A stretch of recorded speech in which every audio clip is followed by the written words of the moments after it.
Alrighty, hey everybody, welcome to another episode of Bubblegum Reviews. My name is Steve. Tonight's review will be on the movie here next to me. We have 8mm. In this, we have Nicolas Cage, Peter Stormare, James Gandolfini, one more, Joaquin Phoenix.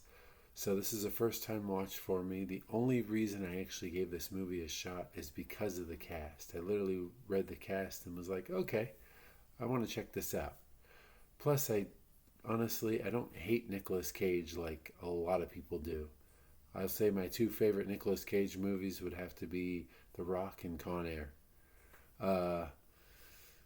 Little quick summary into this is so Nicolas Cage is investigating the whole murder of a girl that's in a adult film, and he goes deep underground as well, I guess, if you would say, to find out who actually killed this girl. So, after watching this, I will say the first thing mainly is the cast on this honestly did not do a bad job at all. They all did a pretty good job. Nicolas Cage, like I said, I don't understand the hate he gets because he's not a bad actor. The writing in this definitely was the lacking part because there was parts where I was watching it and I was kind of like, man, it kind of slows down. I will say I'll give it credit because it kept my attention for the most part through the film. There was a point where I was just waiting to see Machine take off his mask, and that was the only reason I was watching. And then it happened. It was like, well, okay. But overall, the movie's not terrible. I mean, Joaquin Phoenix with the shortcut shirt with his belly sticking out, that was a little interesting for sure. The movie is not bad. It's definitely one that is familiar. I almost felt like the movie that kept coming to mind for me was A Walk Among Tombstone with Liam Neeson. That's the one I kept coming to, like, oh, that's very familiar to this. Obviously, this is before A Walk Among Tombstones. But anyways, definitely worth a watch if you're into thrillers like that. I mean, it's a little on the slower side, but it's not a terrible movie. Director in this, we have Joel Schumacher, who also did A List.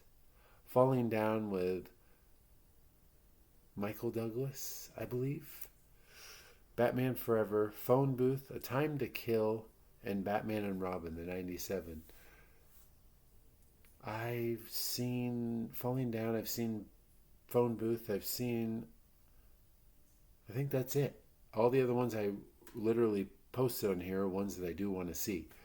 IMDb gave this a 6.6 out of 10. Rotten Tomatoes gave it a 24%. Video Hound gave it a 2.5 out of 4. Bubblegum Reviews gave it a 6.5 out of 10. I would say the main thing about this is just the investigating that he does. It's enjoyable, honestly. I like movies like that where it's like, all right, what's he finding out next? All right, what's going on? So it's not a terrible movie, honestly. Box office a 96.6 on a budget of 40, so 56.6 million, not terrible. Back in 1999, obviously not great, but anyways, the interesting fact on this one was definitely, really. So apparently Russell Crowe was originally their first person they had in line. And he had a scene that he wanted to do. They agreed to it. And then all of a sudden they get a call from Nicolas Cage's agent stating that he's interested.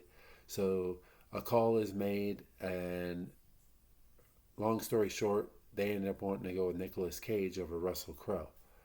So with that, yeah, we have this. Russell Crowe, I'm trying to think.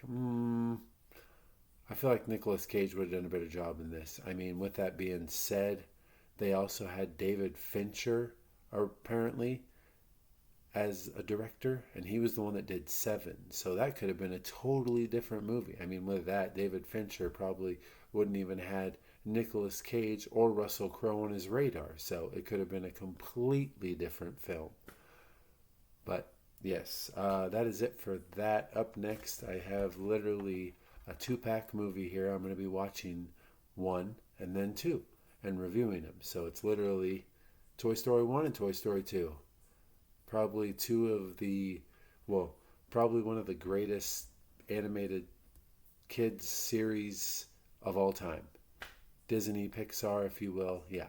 So stay tuned for that. That's all for that. You guys have a good night. Like and subscribe. Check out my letterbox. Check out my eBay. And also, I literally, so if you look right here, see this little gap right here? That's where Roseanne was. I'm selling that. I'm getting rid of it. Bye bye. Bye bye. So if you're interested in Roseanne, I do have it on there for sale. But yep, that's it. Bubblegum out. See you guys next time.